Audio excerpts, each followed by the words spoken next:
Архивы кажутся тихими и забытыми местами, но на самом деле они похожи на поля скрытой борьбы, где документы спорят друг с другом и раскрывают то, что когда-то пытались скрыть. В немецком военном архиве во Фрайбурге хранятся огромные массивы данных Вермахта, и именно там стажер Томас, оцифровывая сектор К-14 за 1943 год, наткнулся на коробку, не похожую на остальные. Это был обычный картон, перевязанный выцветшей красной лентой, со смазанным штампом, где читалось слово «Сондеркомандо» и странная приписка «Ах». Внутри лежали обычные хозяйственные отчеты, но между страницами оказался конверт без подписи, а в нем единственная фотография. На снимке были 7 мужчин в форме М-43 без знаков различия и девушка, сидевшая на деревянном столе в светлой одежде, похожей на больничную. Помещение освещалось ярко и ровно, как лаборатория. Мужчины стояли полукругом. Их лица были спокойными и сосредоточенными, как у людей, контролирующих ход процедуры. Девушка выглядела молодой. Ее поза была слишком симметричной и неподвижной. Лицо будто лишено эмоций. Взгляд проходил сквозь объектив. Первые версии говорили о возможной артистке или гимнастке, но стерильность комнаты, отсутствие знаков различия, отсутствие дублей снимка и явная скрытность опровергали эту идею. Гипотеза пропаганды тоже провалилась. Тогда исследователи вспомнили указ «Nacht und Nebel», по которому людей тайно увозили без регистрации и превращали в исчезнувшие объекты, удобные для любых секретных процедур. Фотографию проверили и подтвердили ее подлинность. После этого ее отправили в криминалистическую лабораторию. Высокоточный скан позволил рассмотреть детали. Мужчины на снимке смотрели не на девушку, а на ее положение, словно фиксировали результат эксперимента. Стены помещения оказались облицованы медицинской плиткой. В углу виднелся сток в полу. Лицо девушки при увеличении демонстрировало признаки медикаментозного подавления. Ее неподвижность объяснялась внешним воздействием. Ортопед, изучивший увеличенные фрагменты, заявил, что ее положение сформировано неестественным путем. Было ясно, что 7 мужчин — исполнители процедуры. Исследователи вернулись к коробке и обнаружили фальш-дно. В нем лежали документы, заявки на экспериментальный анестетик, большие объемы гипсовых материалов и короткая техническая запись. В ней говорилось: Объект 7. Phase 2. Haltung Korrektur. Stabilisierung erreicht. Bereit für Phase 3. Внизу стояло название проекта Sonderkommando Haltung. Это не боевая группа, а подразделение, занимавшееся принудительной корректировкой положения тела. В коробке нашли еще один снимок. Он был снят в другом помещении. На нем объект 7 стояла вертикально в массивной белой конструкции, которая удерживала ее тело в прежней симметричной позе. Лицо девушки выражало глубокий внутренний страх. В документах упоминалось место под названием Вальдхаус в районе Шварцвальд. Поисковая группа поехала туда и обнаружила руины санатория, реквизированного в 1942 году. Местные жители говорили о ночных звуках и грузовиках, приезжавших тайно. Под завалами нашли вход в подземный бункер. Его стены были облицованы плиткой, совпадавшей со снимками. На потолке были металлические крепления. В одной из комнат нашли разрушенные остатки белой конструкции, в которой, судя по форме, закрепляли объект 7, но самого тела не было. Эксперты, изучавшие подземный бункер под Вальдхаус, сразу поняли, что перед ними не просто вспомогательное помещение санатория, а тщательно скрытая зона, не указанная ни в одном официальном плане. Толстые стены, медицинская плитка, стоки в полу и следы прежнего оборудования указывали на систематическую работу, а не на спонтанные действия. На одном из участков пола исследователи обнаружили крепления, совпадавшие по расположению с теми, что были заметны на фрагментах второго снимка. Это подтвердило, что фотографии действительно связаны с этим местом. Поднятые архивные записи сообщали, что здание Вальдхаус было реквизировано в 1942 году и передано под контроль технических подразделений. Никаких медицинских частей там официально не числилось. Местные рассказы, записанные позднее, говорили о ночных криках, о машинах без опознавательных знаков и о персонале, который избегал общения с деревенскими и вел себя так, будто выполнял работу, не подлежащую обсуждению. В самой глубине комплекса была обнаружена отдельная камера с тяжелой дверью. Внутри находилось почти ничего, кроме груды разрушенных белых фрагментов.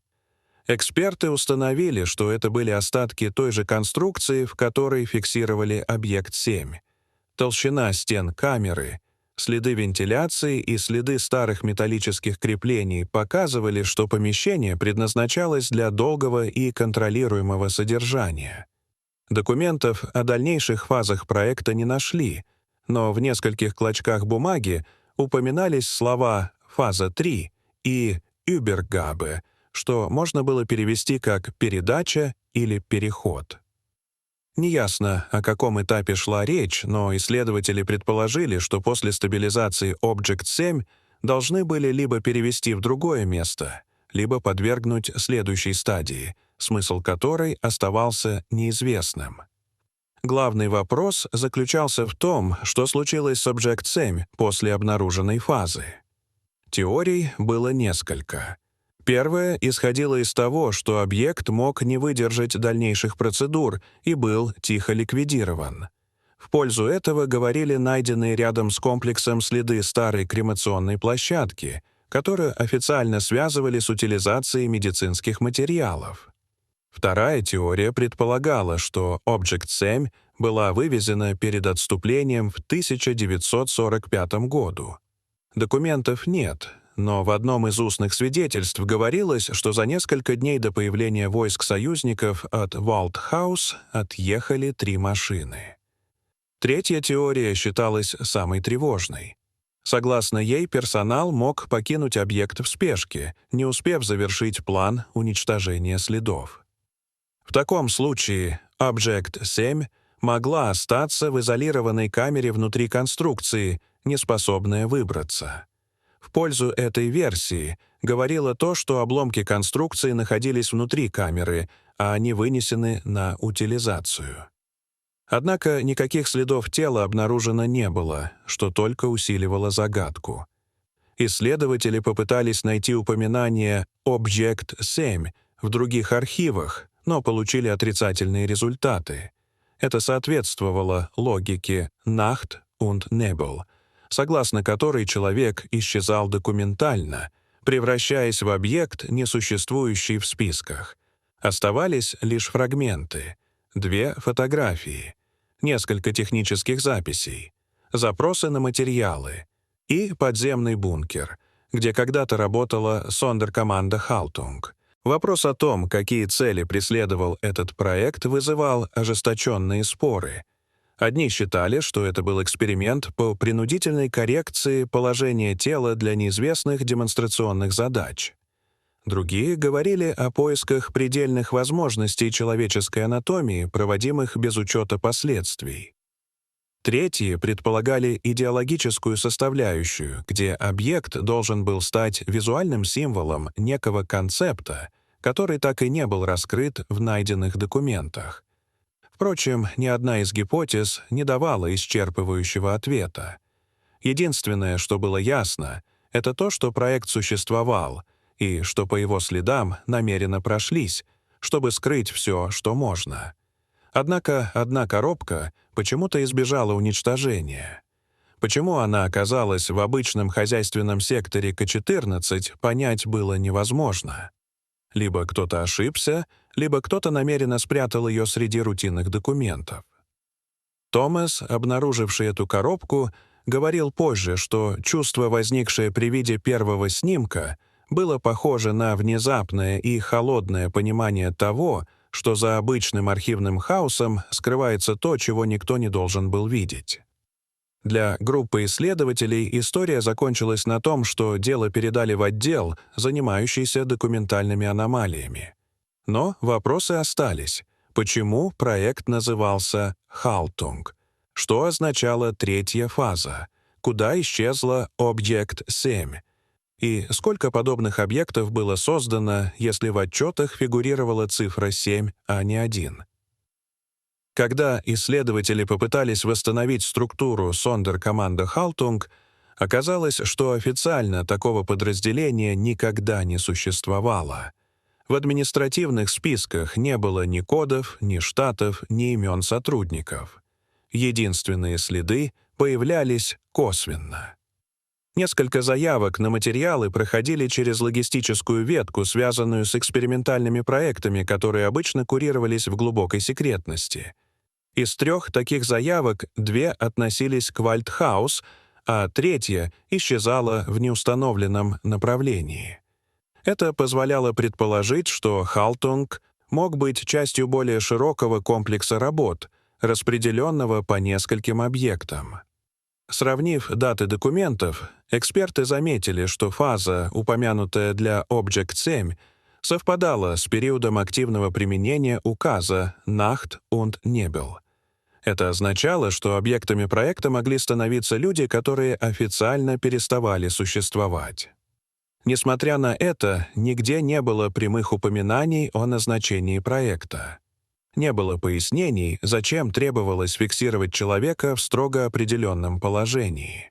Не было объяснений, почему для одной процедуры требовались большие объемы гипса и экспериментальные медикаменты.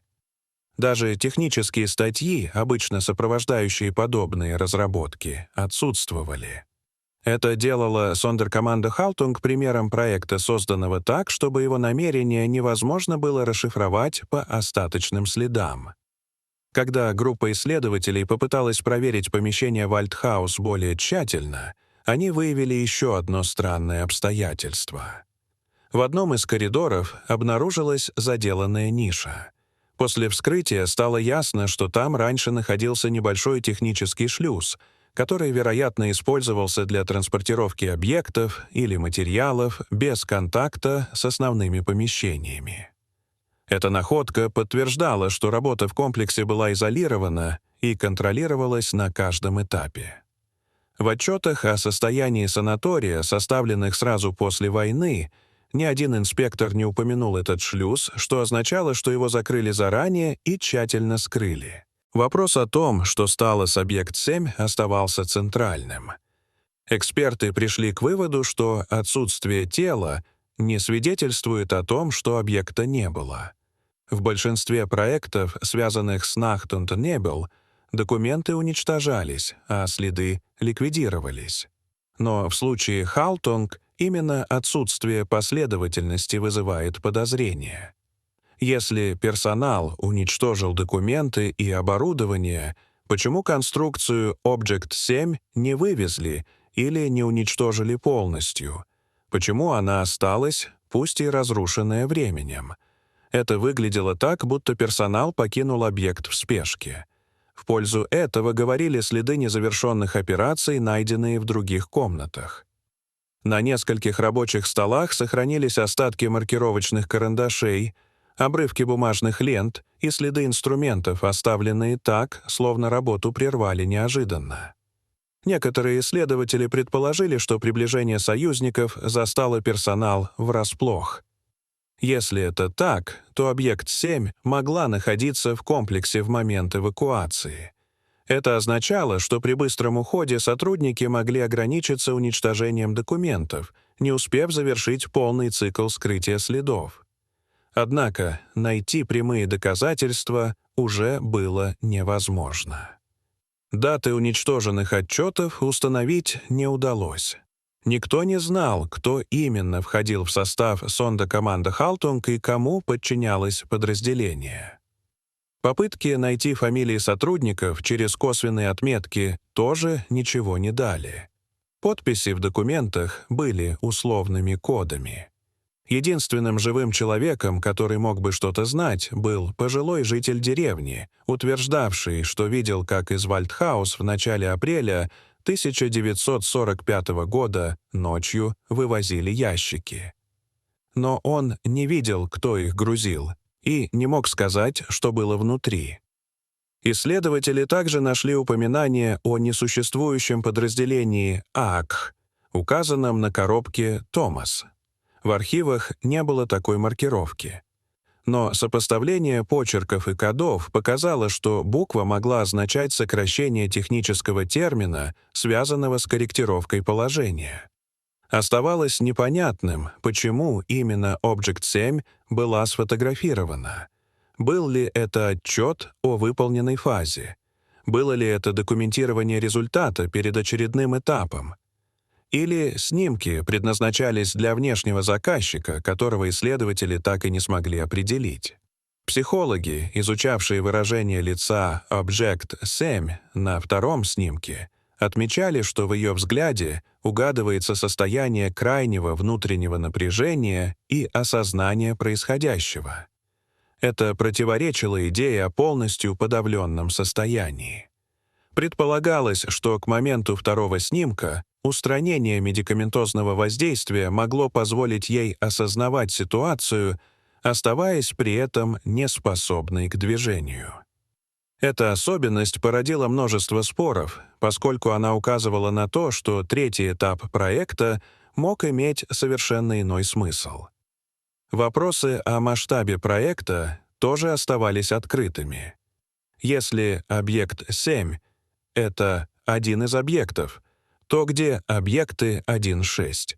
Почему их следы не обнаружены? Были ли они уничтожены? Или могли существовать аналогичные бункеры в других местах? Никакие архивные данные не давали ответа. Один из документов, частично сохранившийся под фальшдном коробки, содержал лишь фразу «Überprüfung abgeschlossen, Hinweis an Waldhaus gesendet». Это означало, что к комплексу отправлялись директивы извне. Но кем? Из какого ведомства? И с какой целью? Исследователи пришли к выводу, что проект Haltung был частью узкого сегмента, о котором почти ничего не известно. Его конечная задача так и осталась загадкой. Object 7 исчезла в отсутствие любых официальных следов. И единственное, что осталось, это две фотографии, технические фрагменты и подземный бункер, существование которого десятилетиями скрывалось в лесах Шварцвальд. Историки, продолжавшие разбирать фрагменты коробки «Томас», пытались определить, почему именно эта папка уцелела и как она оказалась в хозяйственном секторе К-14. Логически, такой документ должен был быть уничтожен, как и все, что связано с проектами уровня Nacht und Nebel. Единственное объяснение, которое казалось правдоподобным, заключалось в том, что коробку мог спрятать один из сотрудников, имеющий доступ к архивным потокам. Возможно, он хотел сохранить доказательства. Возможно, боялся, что проект полностью исчезнет из истории. Или, наоборот, пытался скрыть его в таком месте, где никто не будет искать. Слишком много неизвестных. Но факт оставался фактом. Из всего комплекса документов Sonderkommande Haltung уцелела только эта коробка. Вопрос о цели проекта стал центральным для исследователей. Одни считали, что проект мог быть частью серии демонстрационных разработок, где человеческое тело использовали как визуальный элемент определенной идеологической концепции. Другие предполагали, что это был эксперимент по созданию фиксированных показательных образцов, предназначенных для закрытых медицинских институтов. Третьи видели в проекте намерение проверить пределы управляемости человеческого тела, совмещая медикаментозные и механические методы. Но ни одна теория не объясняла, зачем требовалось фиксировать объект в такой специфичной позе и почему процесс сопровождался многоэтапной структурой фаза 1, фаза 2 и фаза 3.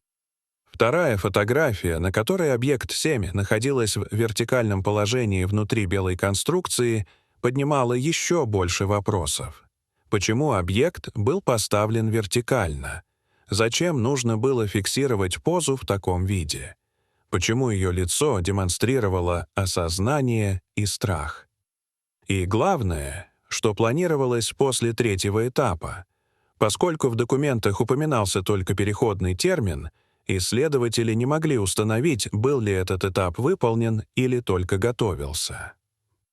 Когда группа экспертов попыталась сопоставить найденные останки конструкции с техническими записями, оказалось, что конструкция была изготовлена по индивидуальному заказу. Это означало, что проект имел собственную производственную линию, пусть даже небольшую. Отсутствие записи об этих заказах выглядело странно. Обычно подобные операции оставляли следы в бухгалтерских отчетах, но в данном случае все цифровые и бумажные следы были уничтожены. Оставалось только то, что кто-то не успел убрать или не счел нужным. Исследователи сделали вывод, что проект «Халтунг» был намеренно построен так, чтобы существовать вне наблюдения. Его структура была замкнутой. Документы не передавались в общие архивные цепочки.